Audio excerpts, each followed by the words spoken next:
Hey y'all, let's talk about everything under the sun, an audiovisual podcast for the Black students across the NYU campuses. We are your hosts, Dara Adebanjo and Mackenzie Crow. And we are so excited to host the greater Black Violet community in the space of celebration for the Black Violets across the interdisciplinaries. Today's podcast will be focusing on the different sectors of academia, specifically the arts and entertainment. Welcome to Everything Under the Sun. You know we gotta talk about it. You know we gotta talk about it. You know we gotta talk about it. You know we gonna talk about it. I am so excited to present today's guest speaker on the first ever segment of Everything Under the Sun. She is an actress, a spoken word poet, born and raised in Elizabeth, New Jersey. In 2022, she claimed her title as the New Jersey State Champion of Poetry Out Loud, which was a catalyst in amplifying her voice through writing her own poetry. Now, exceeding a collection of over 100 poems, Italy performs her own original work across her home state, advocating for arts education. Currently, Italy is a freshman who attends NYU Tisch School of Arts. She majors in acting, and yet she still extends her poetic talents across New York. Recently, she won the Audience Choice Award for the Ultraviolet Live, NYU's annual university-wide talent show. Italy inspires to emulate the impactful work of Nikki Giovanni for her own generation, serving as a voice that inspires others to spiritually heal, advocate for social change, and enable the essence of community everywhere they go. Italy Gervais. Hi, guys. Buenos dias. Hey, Italy girl. Hey. I'm so excited. I'm so excited. It is so good to have you here today, especially as our first segment ever. Like, this is huge. She did her big one. I know, I'm so excited. Now, it is said that in 2023, NYU admitted its most diverse class of freshmen in the history of the school's existence, with roughly 12% of the admits being Black Violets. Given that we are composites of this number, tell me, how did you get here? Tell us your college scouting and decision process, and what ultimately made you choose NYU. Well, I'm not gonna lie, NYU has always been like my dream school, but it's crazy because it was the last school that I actually was like, all right, I'll audition, I guess. You know what I mean? Yeah, it was actually like the last school because I was like so sure that I wasn't gonna get in or whatever. But I auditioned for Pace. Like, I wanted to stay on the East Coast because me personally, I can't do the West Coast foolery. Like, I can't get down. No shade to the West Coast, like, love y'all, but like East Coast, I can't get down. Like, usually I can't get down. But I auditioned for a bunch of schools, mostly inside of Jersey and New York because I didn't want to be that far from home. And then for NYU, I applied, did the little artistic review. And the artistic review, basically, like, if y'all don't know, it's essentially just audition. And so you do, like, 2 monologues. And then it comes with, like, a little interview or whatever. And, like, thankfully, the interview wasn't a lot about, like, my acting and stuff like that. They more so were interested in, like, my other artistic disciplines. And because I have, like, poetry and spoken word under my belt, I was just talking about that. And I guess that kind of, like, You know, they was like, oh, put her down. Yeah. So, like, yeah. That was it. Did my big one. Thank you. Okay, so what would you say? You got it, gang. Okay, so Slay, I think that NYU definitely was in their bag when they decided to admit you. I mean, Stop look it. at the impact that you've already created with just your words. It's like literally so amazing to Oh, see. thank you. How would you say Atlantic as a studio within Tisch has helped cultivate and enrich your experience here at NYU? I love Atlantic. I love Atlantic Down. She's right in the heart of Chelsea, which is definitely an experience. Chelsea, if y'all don't know, Chelsea is very, like, Yeah. you know what I mean? Chelsea is very, you know what I mean? Like, ties are on, like, very much that. It's very much that. But Atlantic has really opened my eye on, like, what process looks like, and it's very much a process-based studio.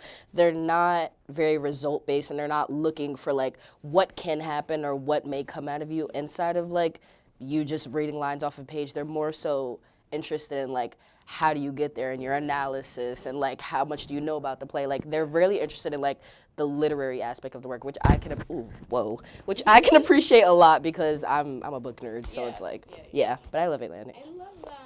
I love that a lot. Okay. So something unique to Atlantic is its use of the technique called practical aesthetics.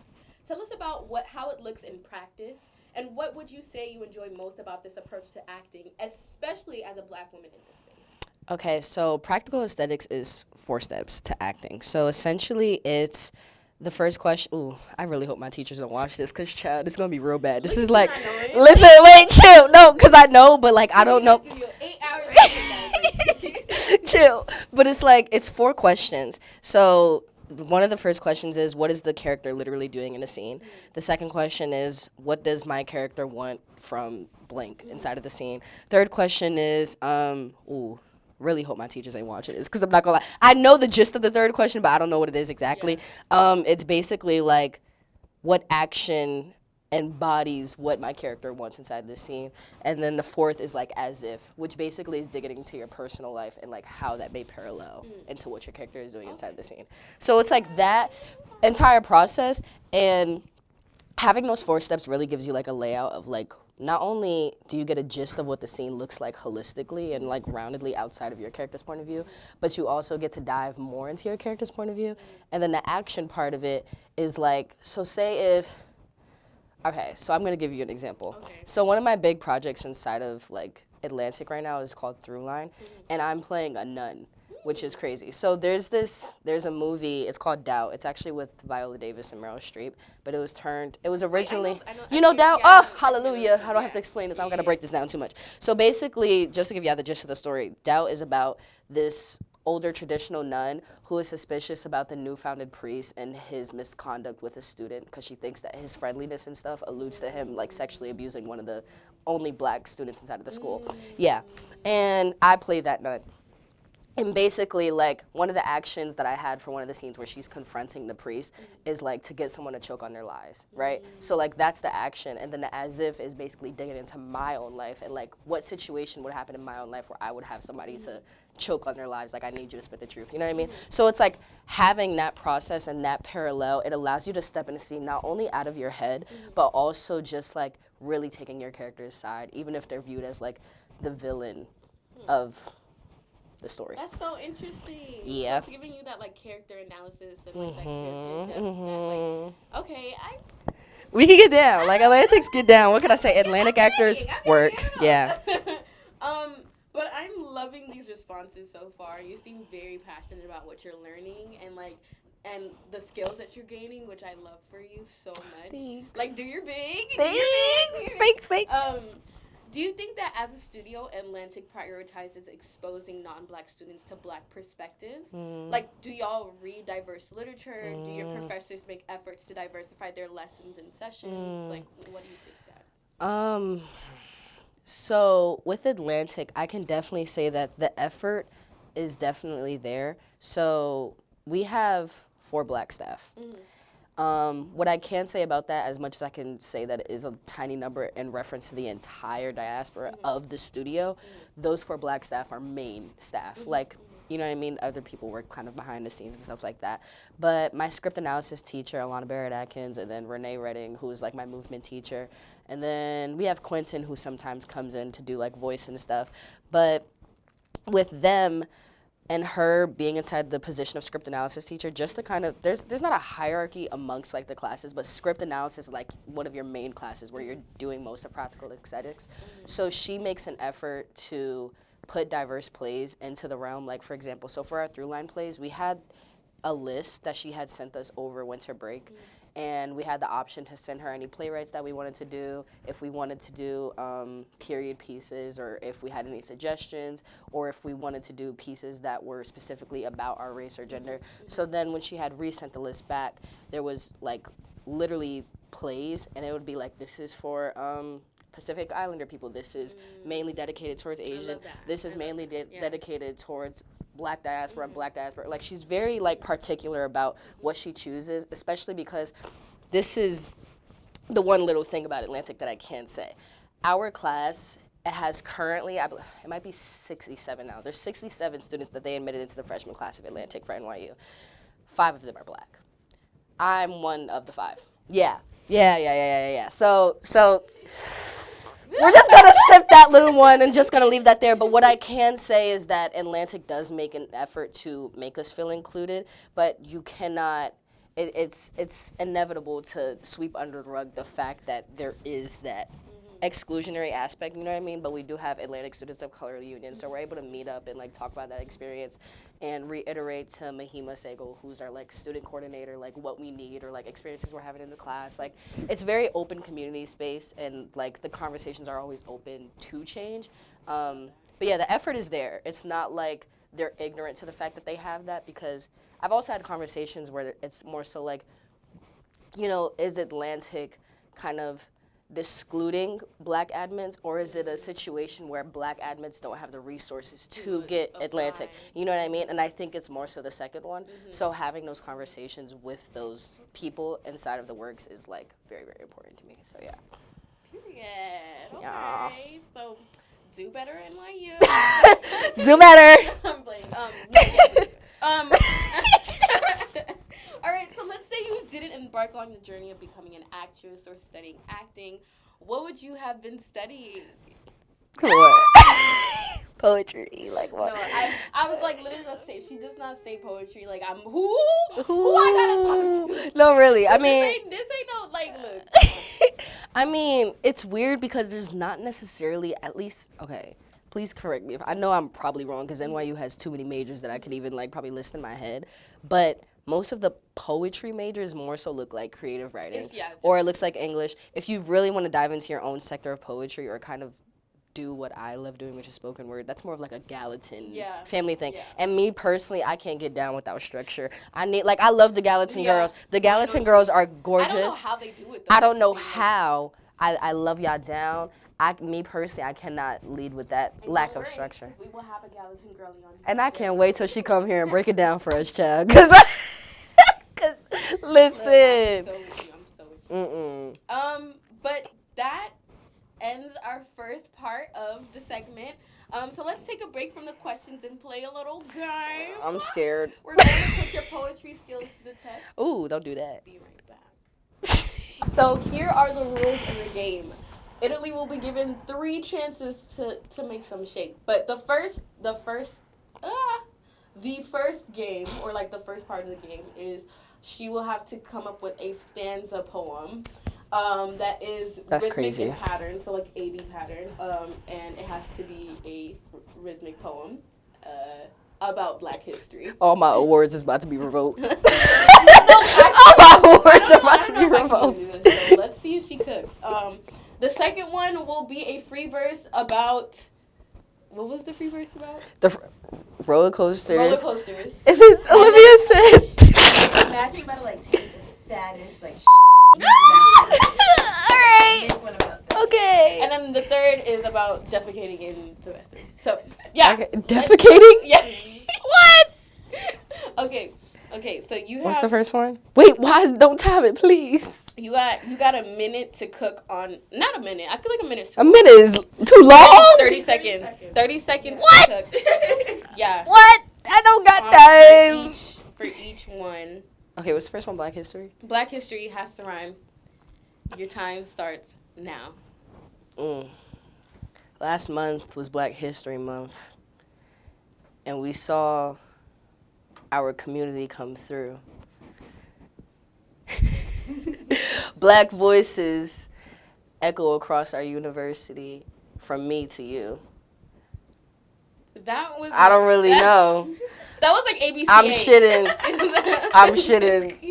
ABCB. Doodle. Bitch, I don't know. Like, okay. I'm not good off the dome. Y'all gotta put me in a room with my emotions and then I get down. Like, I'm not good off the dome, cuz.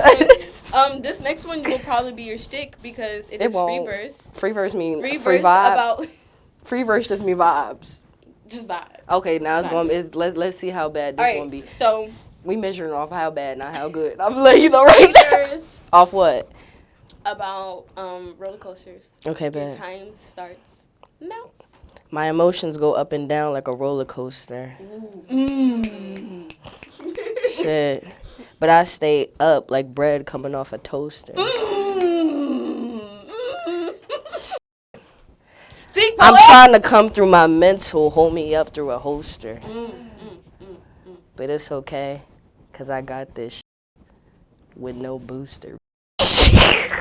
No booster. No booster. Booster club. You know. I don't need a Y'all don't know booster. about that. I Y'all don't even know know, about bruh. That was ass.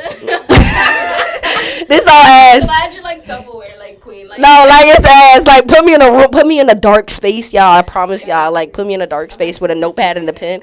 I got it. Like I promise y'all, this is not me. Like And really. then, last but not least, our final poem. Oh, you can forget about it. defecating An iambic pentameter. in pentameters. I don't even know. Man, Like really, honestly, what is iambic pen? it's 10 syllables, I but thought it was 5. wait, no, child. Listen, I haven't touched that shit since freshman year.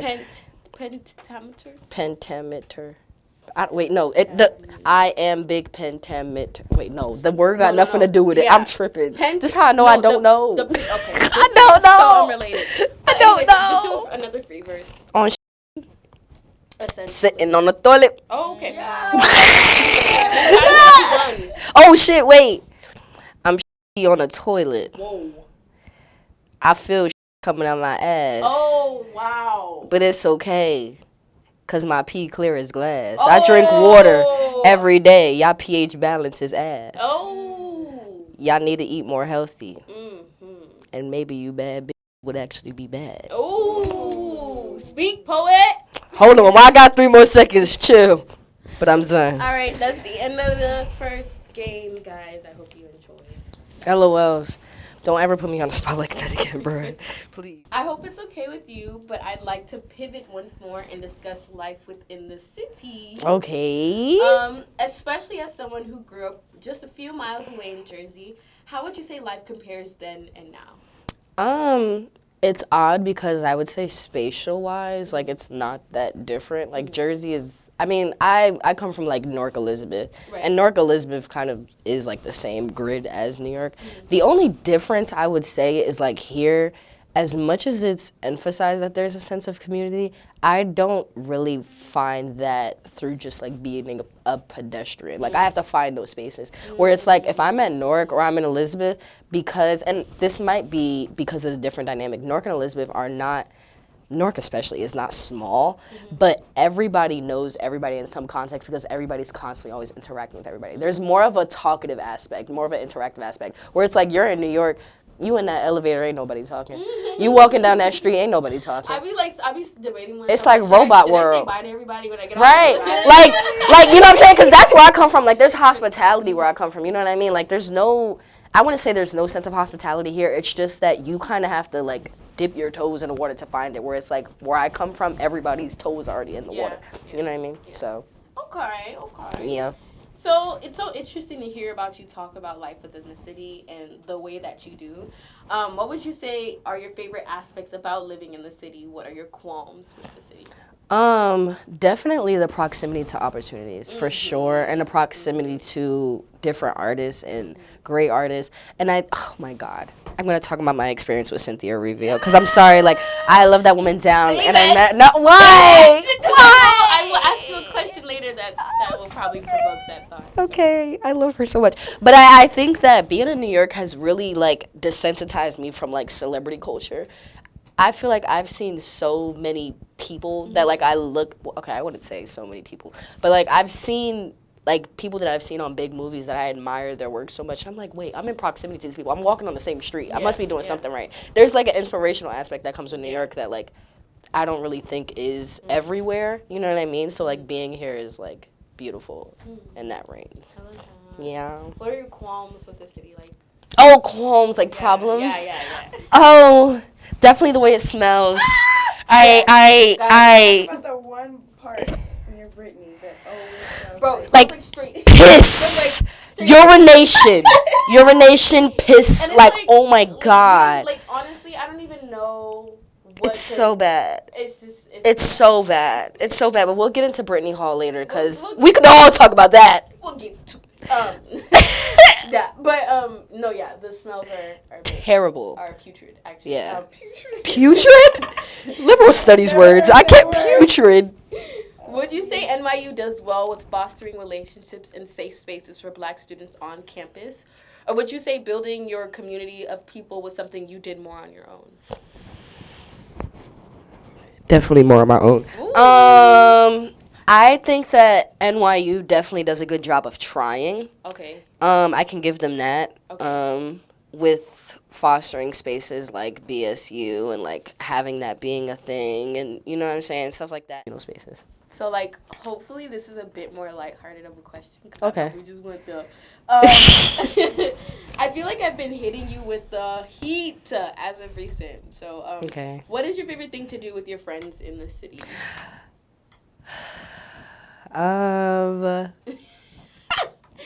You're like, should I? I know exactly what you're thinking. It's okay. We're not gonna say that. Dude, I think definitely like our little kind of like dorm pop-ups. I really like it. The little dorm kickbacks or just like the little dorm pop-ups are really nice. Or just like a late night True Burger sesh. I know that's right. You know what I mean? We haven't had that in a minute, but I do appreciate it when the time comes. So yeah. Okay. Yeah, we do enjoy a little cute True Burger. Yeah, True Burger is the best. True Burger Kiki. We love child, U-Haul, child. How has the city enriched you as an artist? Would you say it is? What would you say is most different about your artistry since living here? Ooh, there's a duality to that question, because I definitely do think that as much as being in proximity to other individuals who do what I do is beautiful and creates a sense of community that I don't think I'd have anywhere else. However, it also kind of enables like the little competitive mindset that I have in my head that I've definitely been trying to deconstruct more recently. And I think I'm doing a good job at deconstructing it a lot. And that's right. that all comes We don't have with to compete. we don't gotta compete, you know what I mean? For all of us. And it's very The easy biggest to lie do they'll that. tell you is that there isn't. Mhm. But there is. There is always. And I think that me deconstructing that has simply just looked like going to other people's stuff, you know what I'm saying, and validating other people's stuff, and also like supporting other people in any way, shape, or form that I can, and collaborating on any way that I can. So I think that being, of course, and being home, like, you know what I mean, like there wasn't that much outreach into the poetry community that I had here as it was there. So there was more room for that competitive mindset to like come in, where it's like here it's like there's more like, okay, this person has my back when I go on stage and vice versa. So it's, you know what I'm saying, it's chill. I love that. Yeah. Okay. Well, that ends the second part of our segment. Yay. Let's get into the next game. Our host will be helping us with this next game. But we will be doing song lyric association and testing Italy's favorite knowledge of it. You don't have to test me, I know. Okay. I know. Watch this. I'm gonna start shit. They gonna be like, Dude. that one is. Oh. Watch this. Shout out to Side Steam for real. Hello? Doing their best. Always. You ready? Okay. Alright, ready, Italy? Okay. Open your mind to the sound of the trumpet. What do you want from life, from a life of the hopeless? Oh, that's Cleo Soul. Yeah. That's easy. That's That's easy. Is that your final guess? Yeah, that's my final I guess. thought it was Cleo after trumpet. Yeah, I knew that. Are you sure that's your final guess? Bro, stop playing with me, bro. I know that's It Cleo. ain't right, kid. Wait, you lying? No. It's not. That's Bob? This is Tim's. What? Oh, wait, that is Tim's. Wait, hold on. Wait, no, wait. Wait, my problem is that my three favorite artists are a little bit too similar. From a life of the hopeless. Oh, wait, open your mind to the sound of the trumpet. Ah, wait, I should have known. Okay, you got to sing it a little bit. No! Add a little bit of rhythm. My bad. Alright, I heard the next song. Can you I'm going to get this one, y'all, I promise. the next song oh, you already saw it. No, I didn't. I haven't got my glasses on, Okay, baby. I'm okay. blind as fuck. I'm gonna switch back and forth. Alright, little young girl, don't you cry. I know you're wise. Oh, no, Oh, this that's is Cleo. Yeah. Little young girl, The don't you next one cry. is I love her. as Ooh. we would mingle with the good people we meet. good friends we have, oh, good friends we've lost. That's Bob. Mm-hmm. Yeah, that's Bob. He always talking about friendship. That's easy. That's Bob. He always talking about community. Okay, so it's That's why we love Bobby. really did know her artist. Except for that first one. No, the first one threw me too. Cause Cleo and Thames have like the same kind of vibe. cadence, same vibe. You could tell the vibe. Yeah, The vibe. yeah. That's what's like. Oh, that's Cleo. Girl. Yeah, girl. Girl. All right. That ends off second game. Okay, well, hi, I'm Mackenzie. I'm back on screen, but Yeah. I hope you guys are enjoying this interview as much as I am and the rest of us are. But I want to talk about the arts with Italy. Yay. So, who would you say is your biggest inspiration when it comes to your artistry? Okay, so I'm gonna address this from poetry and acting from two different angles. With poetry, for 100% Nikki Giovanni, she's like an icon, like amongst like the poetry field. I'm actually writing an essay about her right now for writing the essay, Who so is I she? could talk Who is about she? her forever. So basically, in like the 1950s and 60s, she was like a prolific figure for like the Black arts movement, which was basically a movement dedicated to amplifying voices of like poets, musicians, dramatists, playwrights that were talking on the civil rights issue that was happening currently at the time. She was always in close cahoots with like James Baldwin. Where's a lot she of her from? work. She was born in Knoxville, Tennessee, but she has been like all over. She actually worked at Virginia Tech for a while as like a professor and teacher, and her work was like, I don't know, it was weird. Like during the civil rights movement, everything was happening and stuff, but like her work is so personal and deep and blunt towards the point where like it said a lot without being like vilified as like, oh, she's just a Black angry woman. You know what I mean? It was just like, no, she's How just did telling you? the truth. I'm curious. How did you find like come across her work? Like, what was it? Class? Was it like your own? No. What So was it? it's actually crazy. So my grandma, growing up, she would always talk about her. And I have like specific memories of her talking about her. But most recently, when we have like our writing the essay class and stuff, they ask us to pick an artist. And like, I don't know, like artists that like have an impact on us or anything. And I'm like, dang, who are artists that I could write about and I won't get sick of? You know what I mean? Yeah. So yeah, I chose her. Yeah. I love her. I like. Dara was in my class actually. We read a lot about Zora Neale Hurston. I liked her a lot. She was cute. But so seeing the current success of Aya Edebiri this award season, especially as an alumni of this institution, has been truly inspiring in many ways. And so how important is it for you to see the Ayahs of the world make waves in such a community like Hollywood? It's more than important to me. I think not only is it groundbreaking, but it's very, very inspiring, especially to see her come from here. She was in a dramatic writing department, which is also very interesting because now what she's being most like notable for is her acting. So it's not only just like beautiful in the aspect of her coming from there and like literally in one award season she's just like picking it up, you know what I mean, but also the fact that like she comes from one discipline and she's doing so many like multi-hyphenate things, and I think it's a beautiful inspiration not only for Black artists at NYU but just for like Black girls across the world who like have different disciplines that they like to tuck on. I saw her in The Bear. I really do like. I don't know too much of her work, but I don't either. I'm not gonna lie. The thing is, like, she's so like reminiscent of like I've spoken about this with Dara, like Issa Rae and like all those. I love like Issa in terms of this idea of like that we are not a monolith and Black girls can show up in so many ways. Absolutely. And so for me, I don't know her work that much, but I love her. I just love what she stands for, and I love everything about her. So for me, that's why. But, so what is your dream role, if you have one? What are your biggest aspirations when it comes to your artistry? Dream role. I've always wanted to play. Oh my God, I always say this character's name wrong. And what movie? Is it a movie or a show? No, it's a musical. I've always wanted to play Motormouth inside of Hairspray. Really? I think Wait, which one is that? That's Queen Latifah inside of Hairspray. Oh my! Yeah, I love that. 'Cause I love that character so much. Like, so good, so great. Wait, are you into like? Wait, so what? Like in terms of the arts, what are you into? Are you into like film, like theater, literally like everything? girl. Like poetry. I love to dance. I love to write. I screenwrite a little bit. Spoken word. I act. Yeah. filmmaking behind the camera, I really haven't got down with, but I also do direct a little bit. Yeah. Um, Oh, you direct? What do you direct? like little short films and stuff. I mean, like back in high school, like I had to direct like this little short play inside of high school, which was definitely a fun experience. And like being stage manager, you're kind of like, I was a stage manager for my Wait, me musical. too. Really? Yo, Okay, so you're gonna get this. They were so Okay. mean to me.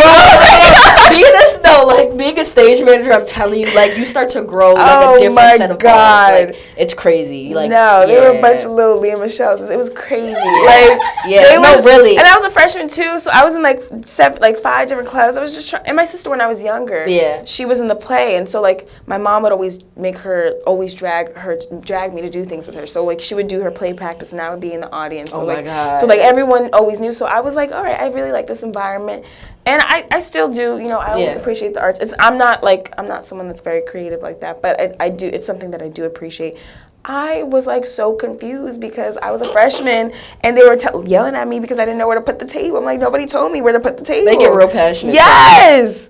But Yeah. yeah, it was definitely an interesting experience. Yeah, But, being a stage manager, it really, not only, it teaches you how to hold your ground with people, it teaches you how to problem solve, and it also teaches you with, like, collaboration and, like, what it means to, like, execute your vision. So Yeah. I think that kind of helps me in, like, what I like to direct Yeah.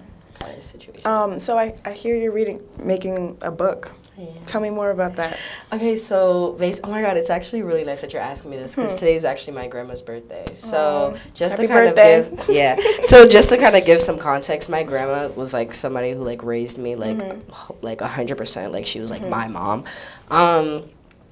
And currently I'm working on a volume kind of piece that speaks to like the different stages of my life, but in the context of her influence on my life. And right now I'm inside of the stage of like crafting what that order looks like and what those different categories look like. But basically one of them, it's going to be a very, I wouldn't say general, it's focused in on her and my perspective of how she has grounded me as a person and how she's grounded me as an artist. But also it's almost like conversations with her. It's going to be called Conversations with My Grandma. Or Conversations with, you know what I mean? I don't really know. That's like where we're cooking right now. The food isn't fully broiled right now, but we're in the kitchen. I do have another like follow-up question to that because I am taking a race and reproduction class, and so we started talking about like the notion of kinship, and so like how has that relationship, like for me at least, I think it's a cultural thing, like the way that my aunt would see me, like if my mother was gone, God forbid, like the way my aunt, my mom's sister would see me, she would see me as her daughter, and that part of that is a cultural thing because of my Ghanaian family and the way that our family functions. And does that make sense? Yeah, and so absolutely. how does that relationship with your grandma like transcend into your artwork? I think my life being a representation of breaking out of the stereotypical mom, dad, brother, sister, dog kind of situation that I used to always grow up. Yeah. Like the American family that I always grew up and saw on Disney Channel, you know what I'm saying? Breaking out of that and recognizing that it took I wouldn't say one woman. There's definitely have been multiple influences in my life, but mainly one woman to truly invest herself into me, lessons-wise, spiritually-wise, mentally-wise, like educational-wise, like, and fully invest into me.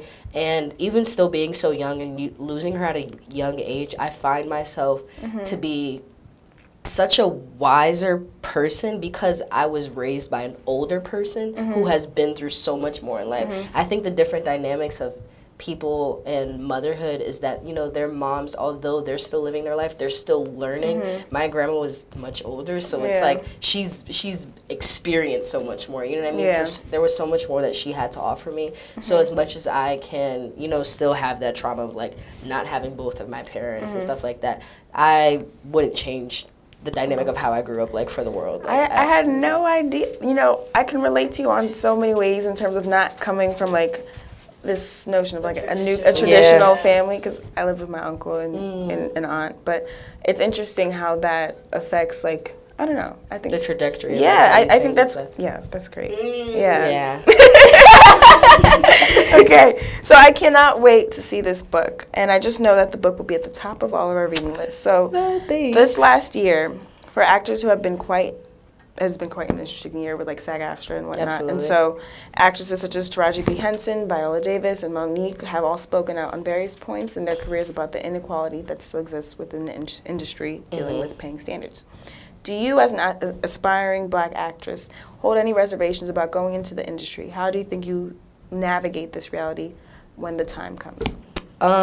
First of all, I just want to say kudos to all those women, like literally every single woman that you just named, like some of my favorite actresses. You know what I'm saying? I think the best artists are artists that not only do their work inside of a beautiful manner and put their full selves into it, but also artists who speak to the times and speak presently to what's going on, not only for them, but for their community. Taraji P. Henson is a beautiful woman. Like, not even just, like, actress, but the way that she, like, was so truthful on, like, the Color Purple tour, like, when she was just going around.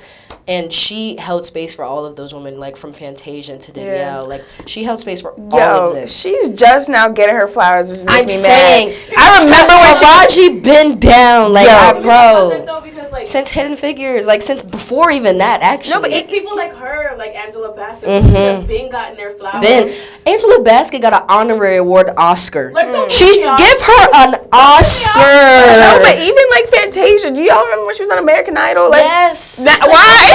Flowers, All these women have been in the please. game, but it's just a testament to how far Black women have to go Yes. and how much we have Yes. to do to be Yes. recognized for the Yes. bare minimum. Absolutely. You know, like, where Absolutely. our white counterparts get praised for like their mediocrity. Yes. Yes. Like, Mediocrity. Yes. Bro, really, really bad. But I think in terms of me and my work, the way that I navigate it, something else that Atlantic is really, really big on is creating your own work and fostering your own spaces so you don't have to depend on the standards and the discrepancies within the industry at all because they know that those exist.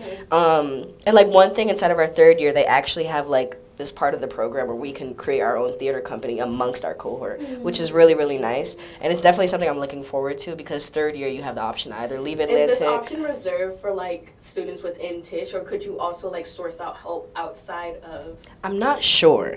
I think that at least the theater company option I know is something that I think Atlantic is probably the only studio that does do that. But in reference to the studio as a whole, third year for all the studios, you have the option to transfer to another studio and do like a transfer track, or you can stay with your studio. Okay. Me personally, right now, I want to stay at Atlantic because there's a lot of opportunities in terms of like, you know what I'm saying? Once you graduate, like you're kind of like on their Set, page and yeah. you have your headshot and you have your like, you know what I mean? Like there's a lot of things that are set in stone. How many studios are there? There is 10, I believe, and wow. one of them is dedicated to design and production. Okay. But the rest are all acting, Okay. and one of them is musical theater. But damn, I haven't answered a question. I say all of that to say that I think that me and what those women have like said and how they've stood up for their community as a whole, me stepping into my career outside of NYU when I graduate, it's gonna look like a lot of me putting myself forward and me making my own work. I have like, when people are like, oh, like, what's your dream? I have too many. Like, you know what I mean? Like, I want to make a book, and then I also want to act, and then I also want to direct my own short film, and then I also want to, like, do a spoken word. Like, I want to do so much, you know what I mean? And a lot of it is original creation. So I think that in reference to what these women are saying, as much as, you know, those discrepancies do exist, I think you have to understand, like, that's the white system. You know what I mean? We have to create our own system. You have to create your own, like, really, we need to start creating our own stuff so we can, like, you know what I mean? Like, create your own stuff so that these Black women have access to equal pay. So that these Black women have access to actually telling our stories and not through a white lens. You know what I mean? Like, that's my goal, personally. But, yeah, that's how I'm navigating that. I already know. Because I refuse to let the industry step on my neck, child. Okay, so that's a great answer. I love Thanks. that. Thanks, Okay, so, well, actually, no, before you even, like, what do you think about the whole, like, SAG-AFTRA stuff and the checks and balances? Because I know that's been, like, a problem, like, and you know what? I didn't realize it until, okay, this might sound a little stupid. I didn't realize it until I noticed the transition from cable TV to streaming platforms. And that, I think, is a huge part of it. Because when I was younger, I used to love watching PBS and all those. And so there's a lot of, like, checks and balances that I think that that's not happening. So what are your thoughts on SAG-AFTRA? I don't know too much about it, but I think I know enough to answer the question. in reference to what was happening and even the strike that had just, I would say recently had ended, a lot of it was looking at AI and how that affects the industry and our industry as a whole, because basically what they were trying to do, not SAG-AFTRA is the company that kind of covers artists and stage managers to ensure that they have that, and SAG-AFTRA was the ones that was on strike. But Netflix, Hulu, all these streaming businesses, they were trying to use artificial intelligence to keep, like, say, Taraji P. Henson's face so that they could use her for the next film. Are you serious? Yes, like that's basically insane. That's what they but were. Also, like, I know a large part of the SAG-AFTRA Yeah, after it. strike was a part of because of residuals. Yes, and, like, absolutely. Yes. Mm-hmm. and like artists not being able to claim like any like Yeah. monetary like gain from these residuals. And Billy Porter was a big Literally person. Billy Porter also talked about that. Like, you guys, I'm pretty sure you guys are very familiar with Pose. Yeah. He did this one interview. I forget with who, but he was talking about the residual checks that he got was like 70 cents. Like, I I'm think not I even saw joking. I saw that. Like, I the, saw like that. it's It was crazy. 13 cents. You know what I mean? And it's like crazy. And basically, the strike, I don't know how much is reformed, but it definitely has made it better. Yeah. Because SAG-AFTRA was not letting up. It Like, was not- they were not. They The were strike not. went from It was months. June 2023 to November 2023. Yeah, they were not. They were not letting up like Yeah. at all. And Disney was tanking, and Netflix streams were tanking. This So is not good anymore to begin with. but that's crazy though. But this is what you have to recognize. Although Disney is not good anymore, Yeah. the thing that Disney really does live off Yeah. right now is the streaming services the through streaming. Disney Yes, Plus. You know what I yes, mean? yeah. So it's But like they also have joint partnerships with a lot of They people. do. as well. So Yeah. like, they get residuals from that. Like, Yeah. from that as well. So it's like all these companies, they're losing profit, yes, and like it Yeah. might be hurting their bank pockets, child. yes. Have But like fun. these are billion-dollar corporations. Yeah. Like how much money could they possibly Yeah. lose Yeah. from just streaming? Like Yeah. Disney's an entity. Cause Yeah. you remember the show The Parkers with Monique? I remember I used to love that show. Yeah, I They're love like the the Parkers. Like that show. So she was saying how, like at the time, Friends. I don't know if it was Friends. She was comparing the Friends. Like the Friends cast and the residuals they were getting. That show was getting like millions money. per, or like hundreds of thousands per episode, and the Parkers only got like 10,000 Yeah. in Yeah. their shows. Yeah. But yeah, it was just. It's definitely not only a discrepancy, but like a sincere discrimination. Yeah. You look at a show Yes, like The yes. Parkers and you look at Friends. It's a Yeah. very Like, obvious It's 2024. difference. Why are we still debating on if like our trailer parks should have cockroaches in them or not? Like That's ridiculous. Yeah, No. but I think navigating that is like the strike definitely did open up a lot of the streaming services' eyes and be like, oh shit, like we actually do need actors, we do need artists. Like art isn't really a thing if it's not with humans. Like you know what I mean? Striking something that you fear in the future as like an actor. Yes. Oh, 100%. And that's why I'm very big on like making my own work. You know what I mean?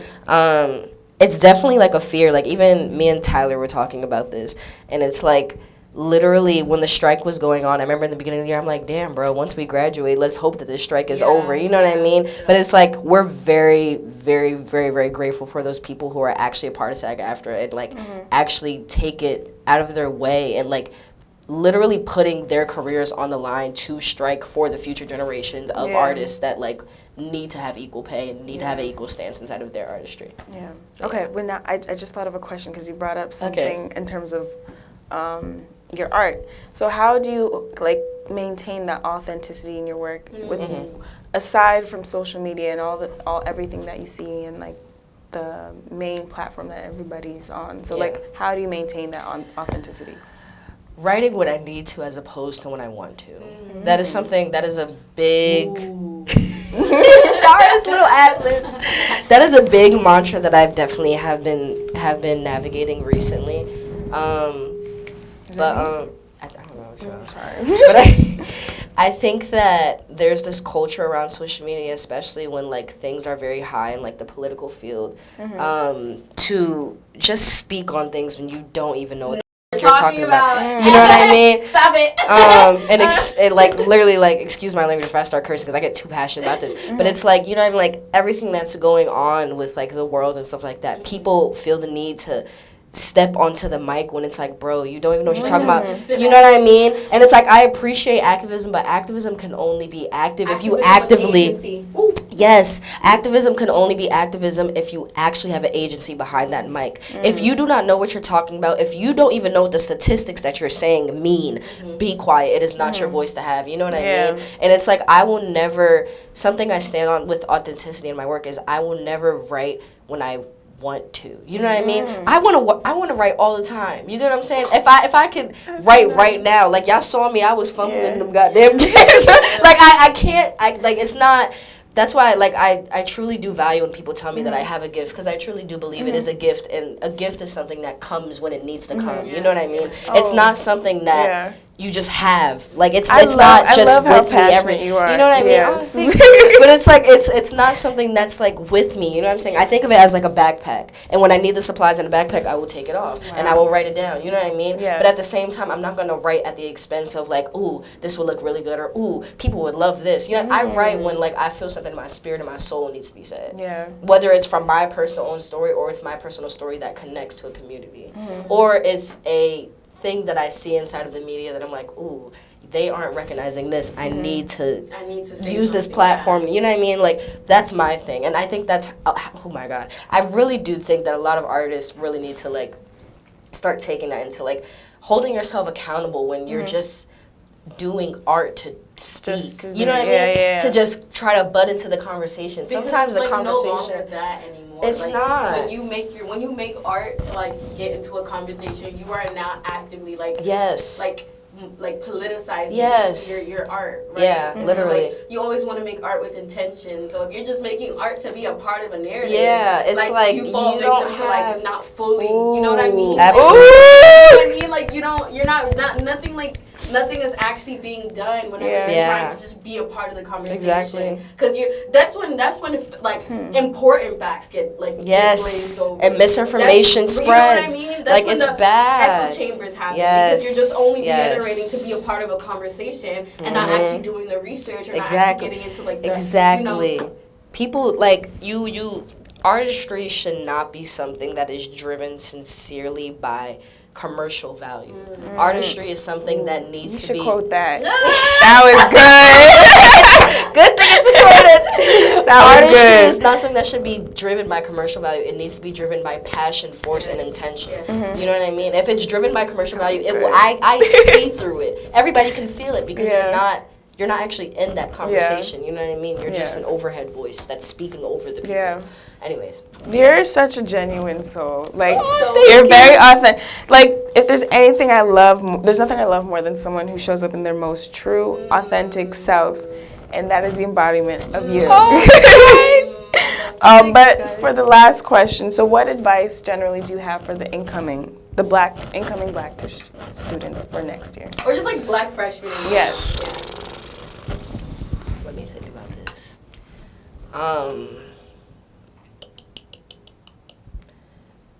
You are here for you. You are here for your purposes. You are here because you deserve to be here and you have a space here. Don't let your proximity to whiteness or your proximity to individuals that don't look like you make you feel like an alien. You know what I mean? Yes. Yes. That is that. Because like something that's really crazy when you get here is like, yes, you're in proximity to like very much white space, but you're also in proximity to like some of the richest people in this country. No, really. So like really.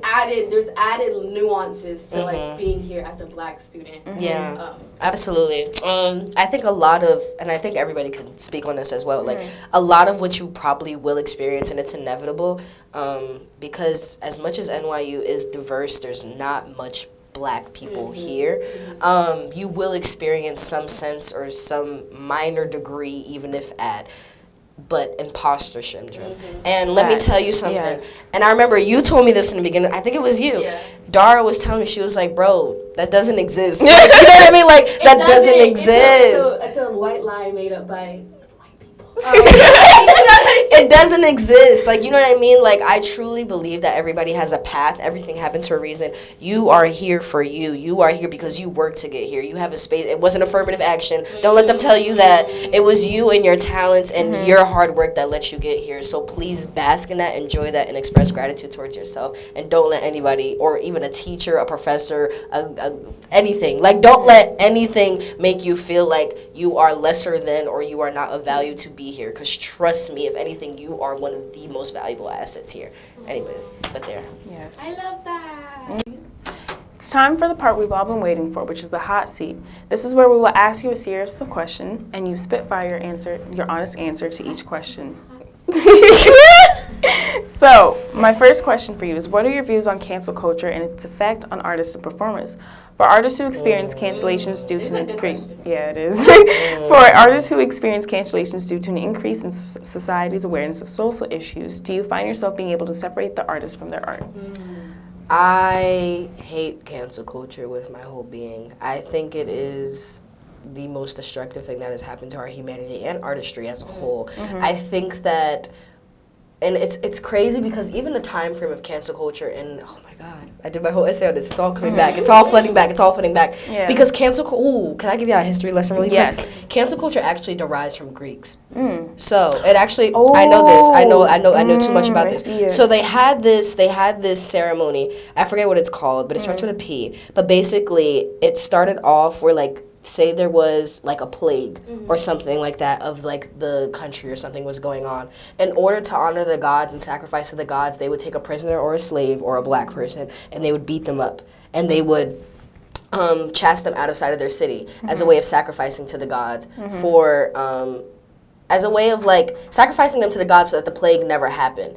So that's where it's derivative from. So if we apply that same translation into now, it's basically us looking at a person and taking them as a whole, chastising them away from society so we can all feel good about how we coexist with each other. You know what I mean? To appease the God, to appease our presence and how we look to the rest of the world. And even knowing that derivative and just seeing not only how it's messed up to like black people and like all of that type of stuff, not surprised though, but it's also just like it speaks so much to the fact of how disconnected we are as a society. And I think to strip somebody of their humanity as a whole strictly off a mistake that they said, a mishap of what may have been taken out of context or something that they didn't really truly understand what they were saying, as opposed to opening space for conversation, as opposed to opening space for re-education, as opposed for opening space to use that person and exemplify them as like, hey, this is not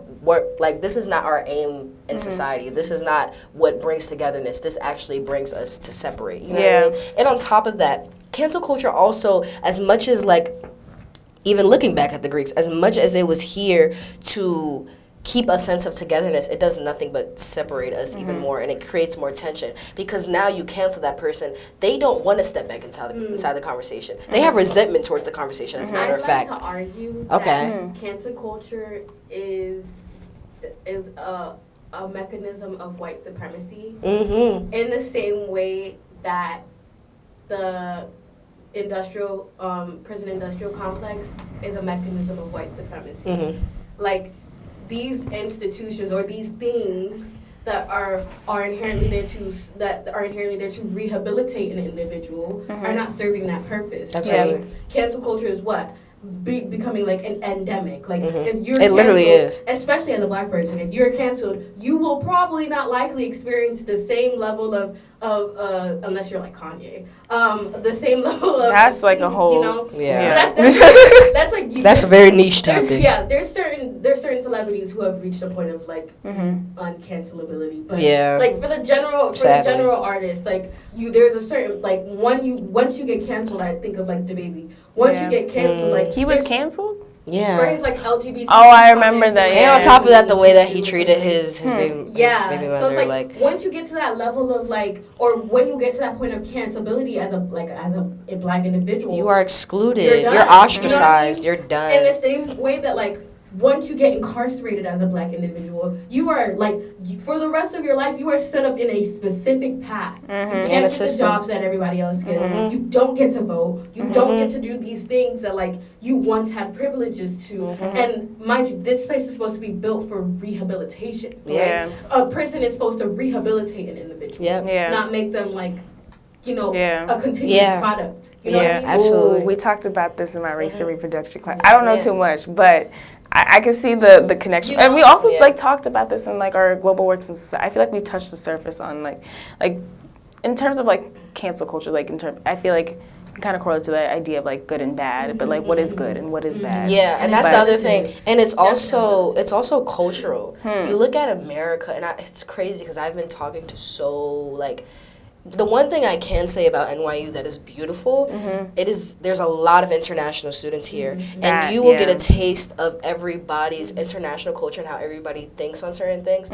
My girlfriend is Hawaiian, so it's like as much as Hawaii is also part of like the United States at the same, it's really not. The Yeah. culture there is, and you know what I'm saying, and it's like, we'll have conversations about like their culture there and our culture here, you know what I mean?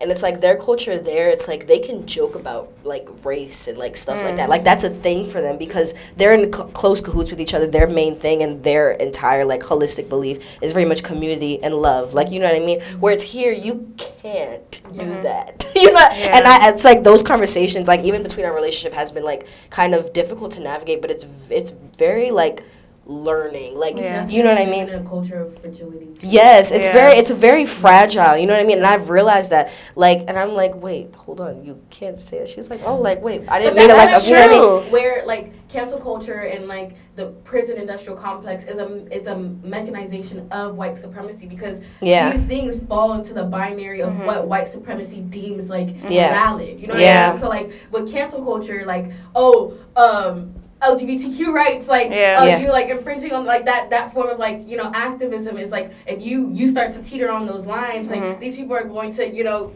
cancel you. You know? But it's also like, but how far can we go when we talk about issues that are actually pertinent? Yeah, like, you know, absolutely. like that's what my other thing is. When we talk about like activism, like and like how far do we go with black activism? Like where do we draw the line in conversation? And like us teetering on those lines, like also put us in like jeopardy of like getting canceled. So, like, it's because we don't fall, like what we say doesn't fall into the binaries of white supremacy, why cancel culture exists in the first place. Like I was talking with my uncle, like just for context, he works in DEI. Like we always have like these conversations, and I was talking about like even like look at like talk show hosts, like the trend, like the progression, like we used to have like shows like the Real's not a thing anymore, is it? No. The Real, The View. Wait, is it not? The Real's not. I used to love that show.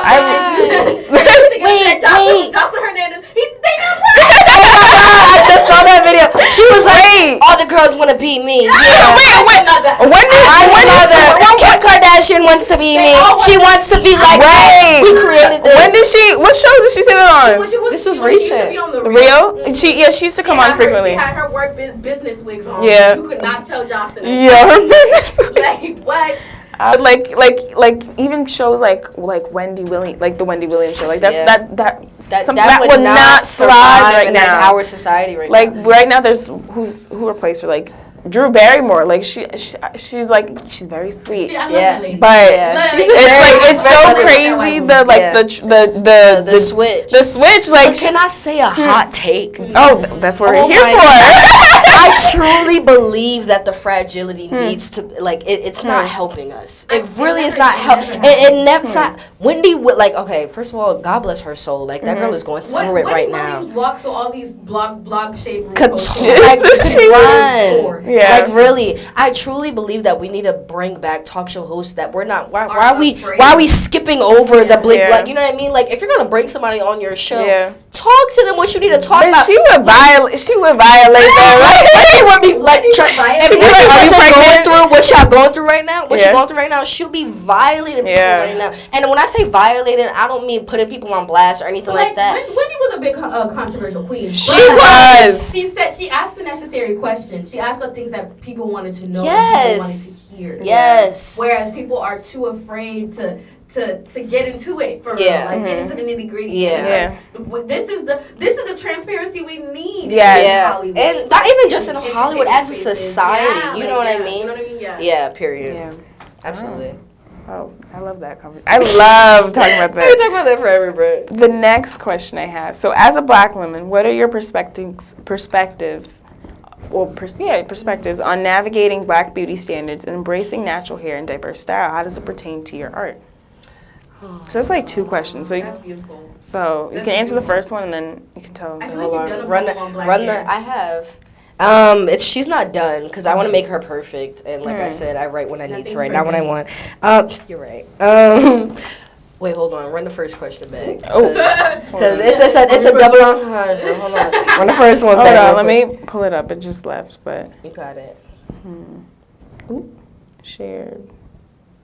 Y'all, it's gonna take a while. No, you got it. Hold on, I think I can pull it up. It was like Black Beauty. It was like, said- how, as a Black woman, how does, I can't remember. She said, hold on. She said, as a Black woman, what are your perspectives on navigating Black beauty standards and embracing natural hair and diverse style? And it is I think navigating it. So I think this is kind of like gagging to everybody because when I tell people this, they're like, "Oh my God, really?" I did not wear my natural hair till I came here. Really? No. Ooh, I love this topic. No. I love it. And I think that like me recognize that speaks volumes to like where I come from and even like being inside of school. So like my high school years were a little bit all over the place. I literally went to like I believe like 4 schools because it was I was going through a lot. But we here now. a queen's crown may tilt, but it never. Yeah, it never falls. It never falls, and it never did, and it's still on. Y'all But know that one like New Year's, then one New Year's a meme with that black boy. oh, she keeps stepping. Yo, every year she step. I'm like, oh yes, I've seen that on Twitter. I've seen that on Twitter. leave her alone. We need to leave her alone. But I think that my senior year, I went to a very white school inside of South Jersey. Like I mean, like Trump flags everywhere. Oh, wow. Let me tell you. Oh, something. yeah. Let me tell you Yeah. something. Yeah. Let me tell you something. Every single state has its duality. Yeah. Yeah. We can't. No Yeah. state is just blue and no state is just red. Yeah. You know what I mean? And North Jersey is very much First of all, I didn't even know North Jersey was a thing. Yeah. Until I started going to Jersey City, like out. Yeah. But like I've never North Jersey. I realized. You don't want to go to Yeah. South Jersey is. Wait, but South Jersey. Traumatic. That's close to like Philly, like going on the South Turnpike. Jersey is close to Philly, but South Jersey is also like the border of South Jersey is close to Philly. Everything else is. Like, I'm also from Jersey. You know where Woodbridge is? I'm from Woodbridge, so I'm not too far, but I did move towards like South Jersey a little bit ish, like like West Windsor. yes, yeah. I lived there for a little bit. That was by Cherry Hill. And all Yeah, that stuff. I did my driver's license Oh, test there. Failed mine twice. But Yeah. dang, what I was about to say. But yeah, I went to a very, very, very, very white school my senior year. It was a great school. I'm not gonna lie, which makes sense. But being there, I had no sense of. It was weird because I was coming from this high school that was very dominantly black, very dominantly. too, You know what I mean? So that switch and navigating that was very, very like, whoo, child. My whole world, like my entire world was shook. The way that I looked at myself completely changed because I'm in proximity to all these people who are looking at me like, hey, what? Yeah. You're like, hey, what are you doing here? You know what I mean? But slowly through that, I started to navigate that, and I made it a thing that like.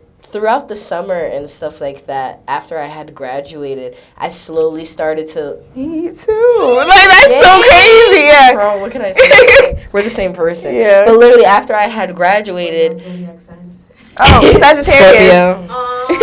We're like back to back. Yeah. Literally. Is that a fire sign? No, I'm a water fire sign. But they say that Scorpios are the fire sign of the water. Yeah, they said that we boil in water.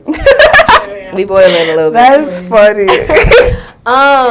But throughout that summer, I would not wear my locks and stuff like as much. I mean, one, because y'all personally, like, I can do my own hair. I can do my own hair down. That ain't about nothing. But it's also is about something. Like, my hands be hurting. Like, you know what I mean? Arms. That's why they. How long it, like, That's a of black girls process. specific, like, That's when a it comes to their hair. process. Like, there's such a long history, and like there's so much societal nuances to like a black woman's dynamic with her hair and the dichotomy between that like being a black girl and like having to sit in a chair for 8 hours Child, listen. and, like, And I just being in wasn't. excruciating pain and like having No. to sleep on your hands at night because you can't put your head on Right. Hurts. It's too tight. Like this, chin on the pillow, right? You don't even want to. Your scalp couldn't even touch That the is pillow so because true. it hurt. You Yeah. know what I mean? But growing up in middle school and stuff like that, I'm pretty sure y'all can also speak to this, like perms. Never had my hair like you know what I mean. That's why my hair is still short right now. Yeah. Because And I like got perm in 3rd grade. Me, I got mine in 4th. After I stopped though. how long your hair come up to? I got a perm in 2nd grade. I swear it's not me. I got a perm inside of 5th grade, y'all, please. No, but yes, I but it was did. never I our did. Yes, I did. But yeah, I talk about this even inside the poem that I'm like still writing right now. Is that like there is the generational trauma of like our hair and our aversion to box braids and styles and wigs and stuff like that. As much as that like is a culture for us, it is a culture that is a derivative of us not knowing how to take care of our hair. You know what I mean? And I think that throughout the summer, for some reason, that was kind of my revelation. And through learning that, I was like, wait, I want to learn how to take care of my hair. You know what I mean? And a lot of the reason why I was uncomfortable with my hair inside of those spaces is because things would be asked about my hair by my white counterparts that made me very uncomfortable with even like trying to step in. Yes. Trying to touch. The touching, Guys, I'm not the a asking of Ask me, is that your real hair? You know what I mean? Like, I don't even want to come in with my real hair because Right. of the questions they're asking. Like I wear wigs, so like one day I might be giving you like Claudia Cunt, and the next day I might be giving you Miss Edna Bob. And, like, Right. You know what I mean? But like the amount of times they get comments like, "Oh, darling, Your hair grew. Oh my God, so fast. Hair, wow, you got a haircut. Oh my God. And when I tell what, and if I say it's a wig, then what? Like, No, it's like It's whoa. funny. The lack of education on black hair makes it uncomfortable for black women to walk in spaces with their natural selves. And I think me learning that, I'm like, okay, I'm going to go into a new space. I don't know any of these people. If their first impression of me is going to be like with my hair or not, you know what I mean? The Like, same thing too. you know Yeah. what I mean? I'm like, I'm going to change myself, a new era. Yeah. You know what I'm saying? I got to give people like some. Yeah. And I'm not going to lie. I did come in here with knotless braids, but immediately. Let's be on the point. You know But let's be on the point. Like we can go right there. But like after that, like I slowly started to wear my hair like natural again, and it was a process. Like at first, I would blow dry my hair like every single day, and I was like, wait, this actually like doesn't work. My hair actually doesn't like this, and I also started to come to the realization of like, oh wait. My hair doesn't like to be manipulated out of its natural state. Yes. You know what I mean? Yes. And me manipulating it out of its natural state is out of like uncomfortability with it in its natural state. So I started just wear it like with its natural state. You know what I'm saying? And I'm not gonna lie, the validation. Thank you. The validation from everybody inside of Britney, because like I said, Britney is black, yeah. like black, which I love. The validation. As much as validation can be seen as like a bad trope, I honestly think it's great, and it honestly does push people's self-esteem forward in some context, and it definitely did help me navigate my hair more. So within black spaces and stuff, I always felt safer. You know what I'm saying? Like, I'm not gonna lie, being in Atlantic, like, I remember, so we do this one thing called repetition, which is basically to help you, like, get into the moment and be attuned to anybody's changes or physical changes, stuff like that.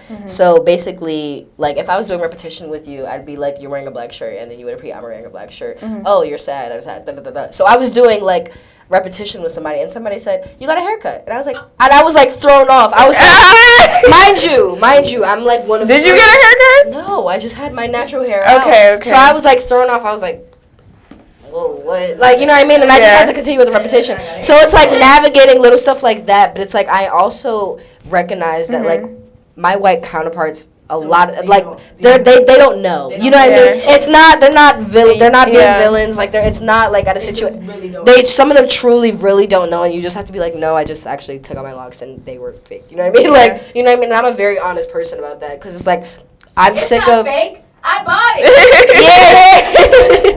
Yeah. And like there's that too, and it's like, you know what I mean? But it's like I've just kind of come to the realization of like, if I'm going to feel comfortable inside of these spaces with my natural hair, I'm going to be completely honest with people about the black process and my natural hair. You know what I mean? Like, because I would rather me face that uncomfortability and be okay with it than for them to confront another black woman and, you know, they have this trauma. Like, you know what I mean? Like, I'd rather just educate y'all right now. Yeah. So, yeah. That's another part of it. You really can't take things personal. Like, when people ask questions, I'll be like, okay, all right. You just gotta put the preconceived notions aside and be like, bruh, I just took my locks out because it ain't about nothing. Yeah, but no, I can definitely relate to that in so many ways. And like, I have always had my hair out and natural. Like that's never been a problem. I did get a perm though, and it did. Wait, what age? At like what grade? I think third grade. It was always third and second. Third grade. For me, it was second grade. My hair, it never grew. Like my hair, I had so much hair. Like I had so much. It just never grew with the perm. One time, it was something in that box with that little girl. I was like just like her. I was like just like her. Girl, I'm like, oh my god, I want my hair to be like hers. You know, it's the white beauty standard. Yeah. That's what perming black older women and them perming their daughter's hair into is. I don't know about you, but I love a good bump in. I don't know. No, I like a good bump in, but I don't like for it to be permed. I would get mad. I'd be like, why are you doing that? Like, stop. No, like I wanted bone straight. No. This is what bothers me when it's like a J bumped in. I need like a slight. Like, I just need a little, it's like, whoa, you're cooking, like, you're wilding, like. That's funny. No, but drop the whole mic, I'm tripping. No, you're good. No, but no, coming to NYU, like, my uncle, he always, like, when I moved to Connecticut, I would always, like, get braids. And I had never went to a PWI, like, until my junior and senior year of high school.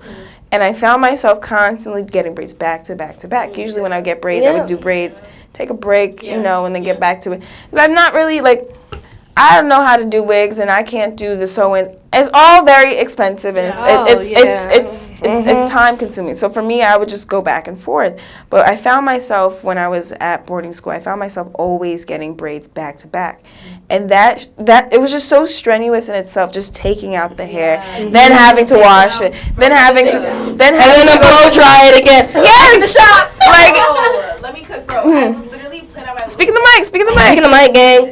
Olivia back in it. Connecticut, introduce them to you, bro. In my weekends, like, I'll take my hair out on Friday. Yes, wash it yes. Sunday. Yes. New hair. Ever since like freshman year to senior year, like I never took away my natural hair. Why? Because now it's like, Olivia, cut your hair. Oh shit, this is your hair. That's how long it is. Yeah. And then honestly, too much questions. Up in the morning, having to deal with black hair. Yes.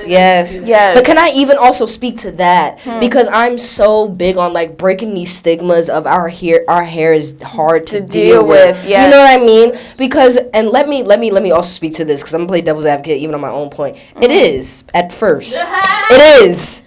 That is very, very truthful. However, our hair is only hard to deal with because we have fixated this mindset and this narrative that it is hard to deal with. And on top of that, we have trained it outside of its natural state, which is why it is hard to deal with. But I also think that what adds to that is that society is not set up so that we have the resources to understand black hair. Absolutely. Like why are our products locked in boxes? And why are they so expensive? You know, right? And why it's statistically proven that our white counterparts leave with stickier fingers than us. Yes. We do. So like, yes. Maniacs. And on top of that, why are our people profiting on our lack of knowledge? Profiting, like, bro, I saw a wig installation on somebody's account the other day for $300. $350. You don't even have what? You don't even with no wig. $800. You don't have certification. What? With no cosmetology license. Right, just buy. Just buy in the kitchen with a comb. No, but like yes, when coming to NYU, like I made sure I was like the summer coming in, I also did the same thing where I would wear my hair out, and so. Coming in, I was like, I'm glad that I did that because, like, even my roommate, she would be like, I love that you take care of your hair. Like, you don't see it as a burden. You see it as, like, a self-care. And, like, it would take hours, but, you know, like. It's vibes. Like, I have my music, and I'm just looking in the mirror. Like for me, I realized how much I appreciate coming with my natural, in its natural state and just showing up again Yeah. in my true authentic Yeah. self. And then, okay, I went to Ghana, so I had to get braids because I knew they were going to be cheaper. But No, had I that's not fine. gone, I probably would have had my hair out. But after these, we'll see what happens. I'm probably going to, I don't know. No, Yeah. but that's what we figure out. That's Yeah. the joy of black hair. That is what I'm saying. The versatility. You never know what's next, and then when it's You next, never it's just know like what's next. vibes. You know what I Yes. mean? Like, but yeah. Yeah, but that's all the questions that we have. Through our first segment of Everything Under the Sun. We've made Thank you it. so much, Italy, for your lovely, lovely, lovely Thanks for having me. responses and like energy and like the vibe that you like. Italy is one of the most amazing people I've ever met in my life. And I'm so happy that she was our first ever interviewee. I love you. And yeah, Kenzie, did your big. Thank you. I love you. And I cannot wait to continue creating with Yes, you. yes. And Livy, thank you for so much for coming and helping us behind the scenes. But that's it for the segment. And yeah, we will see you guys next time. Bye, guys.